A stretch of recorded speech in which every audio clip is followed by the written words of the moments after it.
procedural control. It has the potential to meet the requirement of controlling the delegated legislation. It has three components. Number one is antecedent publicity. Second is publication. And third is consultation of interest. Antecedent publicity means the rules of the delegated legislation are to be publicized before being actually approved or passed. They are to be published in draft form to give an opportunity to the people to have their say in the rule making. As Section 43 of the Cooperative Societies Act 1912, Section 30 Clause 3 of the Chartered Accountants Act 1949 and Section 15 of Central Tea Board Act 1949 provides the example where it is required that the rule must be first published in draft form so that the public may know, public may have their say in the rule making. Though there is no separate law relating to the system of antecedent publicity, however, in certain cases, as the examples are given, the statutes have provided for this. It attracts the application of Section 23 of General Clauses Act 1897, which provides that the authority shall publish a draft of the proposed rules in the Gazette, that the authority shall invite objections and suggestions by a specific date, and that the authority shall take into consideration any objections or suggestions which may be received by it while finalizing the rules.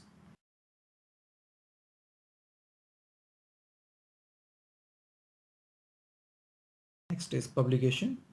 Fundamental principle of law is that ignorance of law is no excuse. Also another and equally established principle of law that the public must have access to the law and they should be given an opportunity to the law. As one of the famous scholar Domet says, all laws ought either to be known or at least laid open to the knowledge of all the world in such a manner that no one may with impunity offend against them under the excuse of ignorance. The situation of publication of delegated legislation in India is that there is no general law and the situation differs from statute to statute. In certain cases, the statute provides that the rules must be published in the official gazette. However, in other cases, it is left to the administrative authorities to choose its own mode of publication. In such cases, publication is necessary in any recognizable manner. The courts have given freedom to the administration. The question of mode of publication was discussed in case of State of Maharashtra versus M.H. George. Justice Iyengar formulated certain guidelines and he was of the view that mode of publication of delegated legislation may be published in the form where the form is required in the statute. It is mandatory. If it is not required and there is no requirement in the statute, it is necessary that it should be published in the usual form. Publication within the country as generally adopted to notify all the persons. In India, publication in the official gazette, the Gazette of India, is the ordinary method of bringing a rule or subordinate legislation to the notice of persons concerned. In another case, State of Odisha versus Sridhar Kumar, the court quashed the publication which had been in a local newspaper but not in local language. The court was of the view that the publication to be published in the local newspaper, the intention was that it should be in the local language. In another point, the publication of delegated legislation has been taken by the courts as corollary of natural justice. In case of Supreme Court, in case of Harla versus State of Rajasthan, has held that the delegated legislation cannot take effect unless published. Was of the view that it is like penalizing the people without informing them about the rules and regulation which are being made by the administration. Court was of the view that it is against the concept of natural justice and the rule generally take effect on the date of publication. Point may be, if there is a defect in publication, a question which often arises in whether the requirement as to prior publication of rules can be considered as directory consultation of interest. Consultation of interest is with the interested parties. They are involved in the rule making process. They are invited, their suggestions are invited, they are being discussed. It is like democratization of rule making process. So there is no special law for consultation of interest. It may be divided into ordinary type of consultation and extraordinary type of consultation. Ordinary type may also be divided into two categories: individual objection and consultation with specific interests. And extraordinary type of consultation may also be divided into two categories: preparation by affected interest and approval by statutory body. The first case, ordinary types of consultation and individual objection. So consultation of this type are by statutory provision. For example, Factory Act. The proposed regulations are required to be published. Objections are invited here. And opportunity of hearing is provided to the affected persons. So individual objections are addressed, and if they are found reasonably true, they may be included into the rules.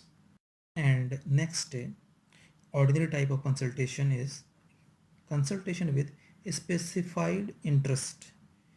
The government is here required to consult certain specified interest before they makes the regulations. These interests are normally either statutory, advisory bodies, or the representative of those who are likely to be affected, or local authorities. For example, Traffic Advisory Committee, Merchant Shipping Advisory Committee, etc. etc. Next is extraordinary type of consultation. This can be divided into two categories as discussed: preparation by affected interest.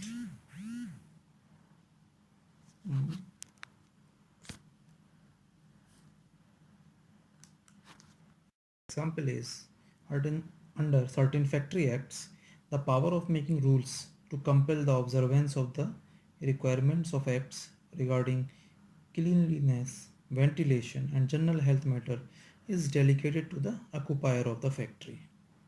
In approval by statutory body, there are certain institutes which provides for submission of the draft of the regulation to a statutory body by the minister, and the report of such body is to be laid before the parliament.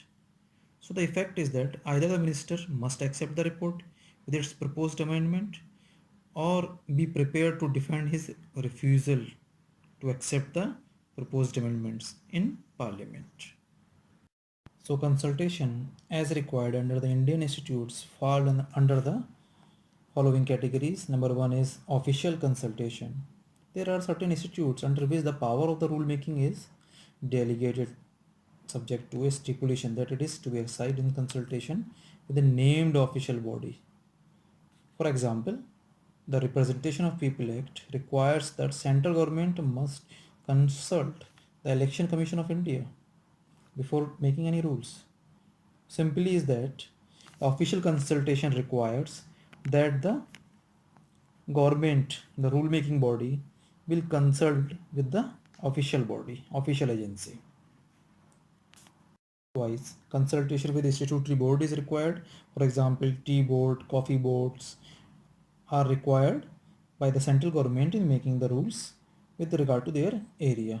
Consultation with the advisory board, the mining boards are constituted under the Indian Mines Act to assist and advise the government in making the rules. Likewise, making of draft rules by affected interest. The Indian Mines Act 1961 empowered the owners of mines to draft rules themselves for the safety and prevention of accident in mine and submit the rules to the inspector of mines. Such rules may come into force when approved by the government. The effect of failure to consult in case of Ibrahim versus Regional Transport Authority, consultation with the municipality was required to be made by the Transport Authority. Therefore, certain routes for public buses were fixed. But the Supreme Court held that it was only directory, not mandatory. In case of Banwari Lal versus State of Bihar, the Supreme Court held that the provisions under Section 59 of the Mines Act requires consultation with the mining boards by the central government in making regulation. It was mandatory. The court held it to be mandatory.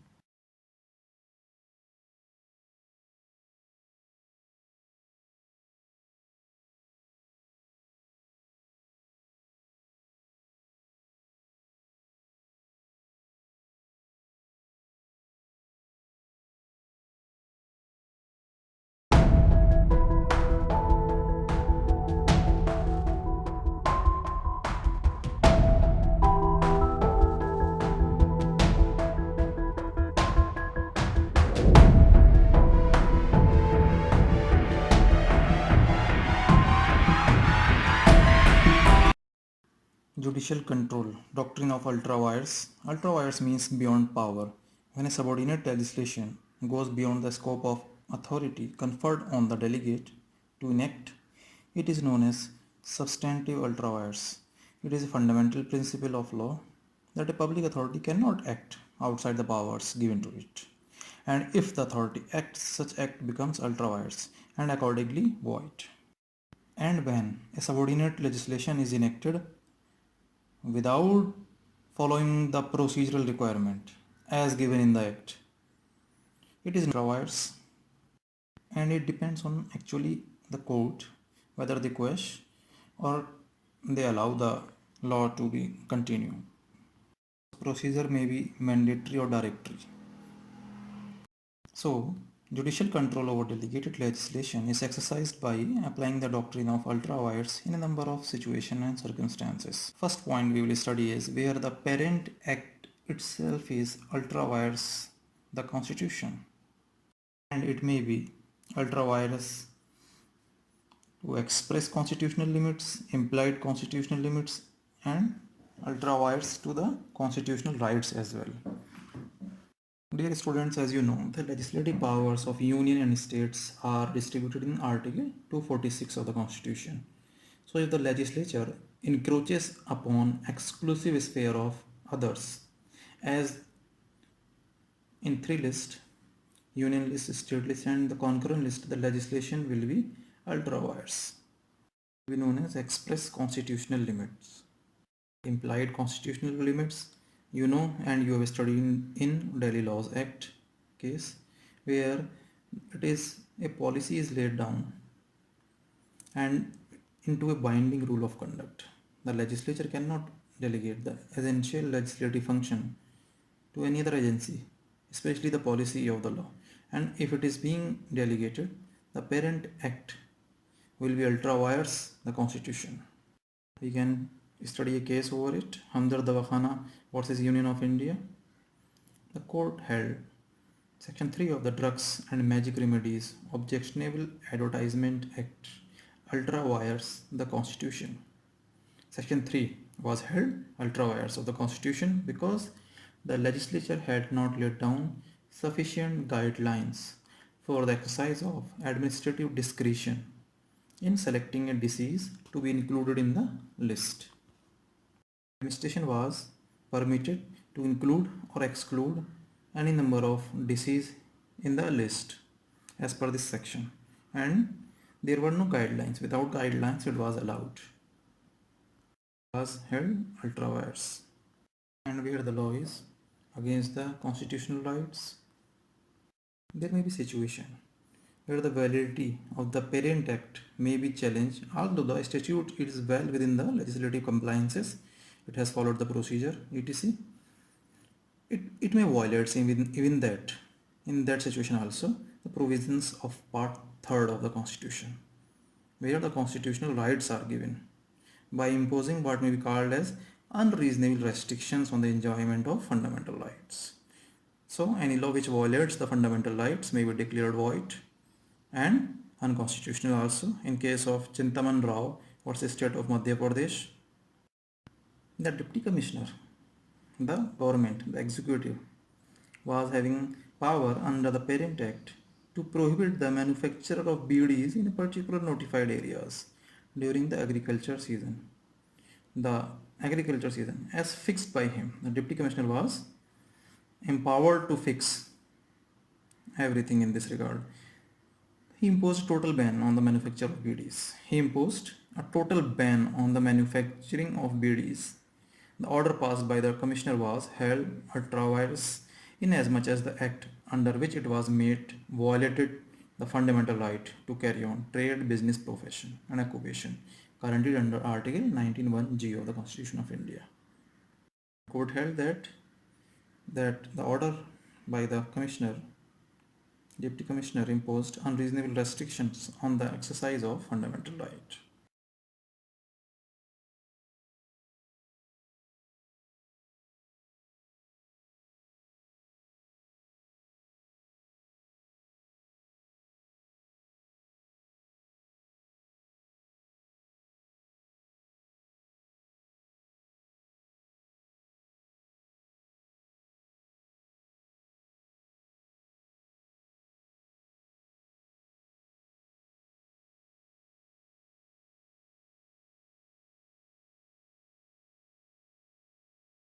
So the first point we have studied is where the Parent Act is ultra vires the Constitution. The second point now we will study is where the delegated legislation is ultra vires the Constitution. So sometimes it may happen that Parent Act may not be ultra vires and the delegated legislation may be consistent with the Parent Act. Yet the delegated legislation may be held invalid on the ground that it is ultra vires the Constitution. As in case of Narendra Kumar versus Union of India, the Supreme Court held that even if the Parent Act is constitutional, the validity of the delegated legislation can still be challenged on the ground that the law cannot be presumed to authorize anything which may be in contravention of the Constitution. Take a case on this point. In 33, one of the Bombay Police Act, 1951, in case of Himmat versus Commissioner of Police. This section has authorized the Commissioner of Police to make rules for and regulation of conduct and behavior of assemblies and processions along the streets. And Rule 7 made thereunder provide that no public meeting will be held without the previous permission of the Commissioner. The rule was held ultra vires on the ground that it conferred arbitrary power on the Commissioner to refuse or to grant the permission on, and it is a restriction on the exercise of freedom of speech and expression guaranteed under Article 19(1)(b) of the Constitution. Theory of derivative immunity.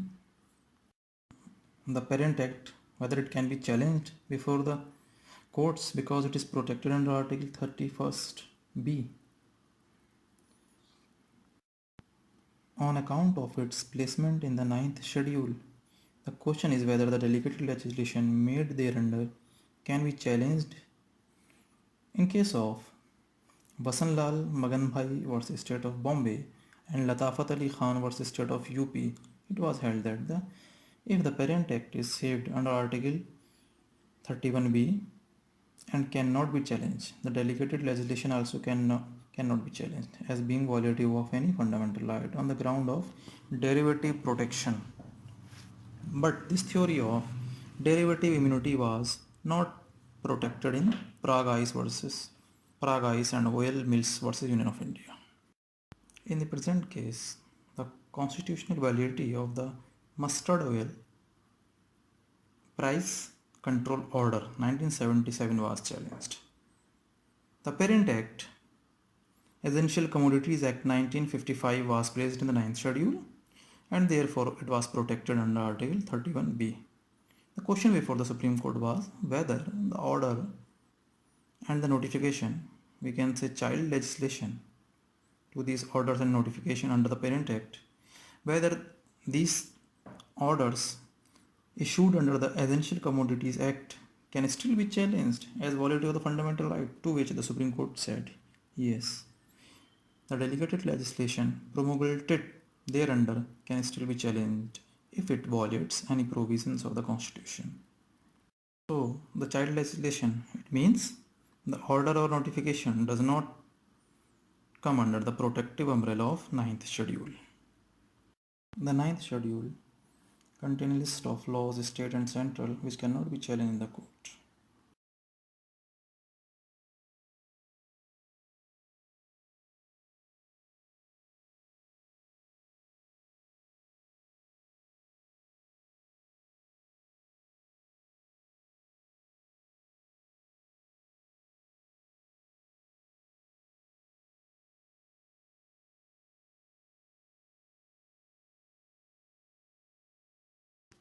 So the third point is where delegated legislation is ultra vires the parent act.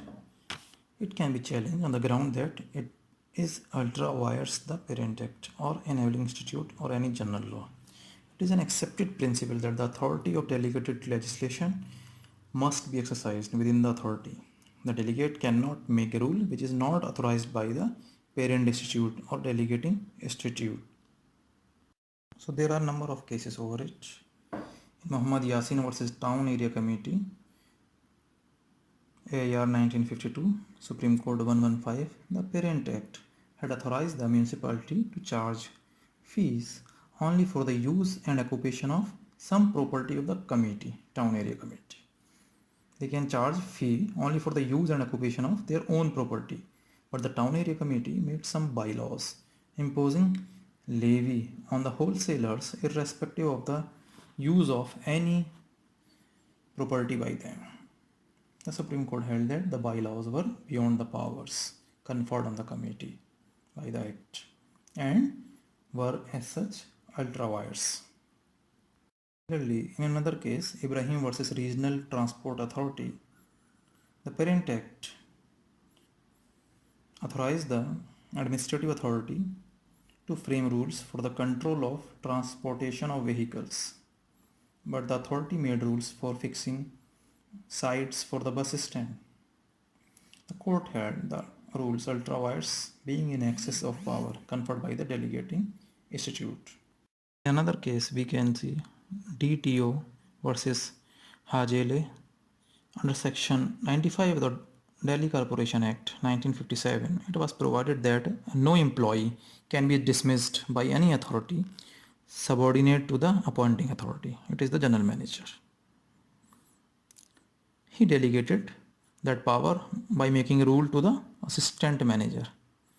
It was held that such a rule was in conflict with the Parent Act and therefore it was not valid. In case of White versus Morley, 1899, 1 Queen's Bench Division 34. Justice Channel observed that a bylaw is not bad because it deals with something that is not dealt with by the general law. But it must not alter the general law by making that lawful which the general law makes unlawful, or that unlawful which the general law makes lawful. So there may be situation where the delegated legislation may be in conflict with the prescribed procedures of the Parent Act. In case of Banwari Lal Agarwal versus State of Bihar, is Section 12 of the Mines Act 1952, the central government was required to consult the mining board constituted under the present act before framing the rules. The mining board was to be consulted. The central government made rules without consulting the mine board. The Supreme Court held that the rules so framed in violation of the statutory provision were invalid, being ultra vires the procedure established by the Parent Act. Another case, the question of validity of delegated legislation on the ground of procedure, the court look into the intention rather than the form of law. In Raza Buland Sugar Company versus Rampur Municipality, AIR 1965, Supreme Court 895, it was provided under the Municipalities Act 1916 that the rule in draft form must be published in local Hindi daily. However, the draft rules were published in an Urdu daily. It was argued that the draft rules were invalid on account of violation of mandatory procedure clause. But the Supreme Court rejected the argument and held that what was required is the publication and not in the Hindi daily. The delegated legislation may further be challenged on the ground of malafide, bad faith legislation, and unreasonableness also. In this case, Cruz versus Johnson, Justice Lord Russell held that it becomes clear that if bylaws discloses bad faith, it may be held ultra vires. In India, A.K. Roy versus Union of India, it was observed that allegations of malafides are more easily made than made out. If, however, made out, their delegated legislation may be declared ultra vires. Take the example of unreasonableness of delegated legislation. In case of English case, Cruz versus Johnson. In present case, the Parent Act conferred power on the County Council of Kent to make bylaws. A bylaw was made and it says prohibiting any person from playing music or singing in any public place or highways within 50 yards of any dwelling house. It was held reasonable. The same was therefore held ultra vires. And this principle was emphasized in Dwarka Prasad versus State of UP. Holding a particular provision as arbitrary and unreasonable, the court observed that licensing authority has been given absolute power in granting, cancellation, etc. of license. No rules have been framed and no directions given on these matters to regulate or guide the discretion of the licensing authority. The reason for denying or accepting the license are just personal or subjective satisfaction of the licensing authorities, and there is no remedy for the aggrieved person. So the rules were declared ultra vires. Very famous case, Air India versus Nargesh Mirza, AIR 1981, the validity of service regulation framed by Air India, which provides for the termination of services of an air hostess on her first pregnancy. It was challenged. Supreme Court held the regulation to be extremely arbitrary, unreasonable, abhorrent to the notions of a civilized society, and interfering with the ordinary course of human nature. It is not a disability but one of the natural consequences of marriage and immutable characteristic of married life.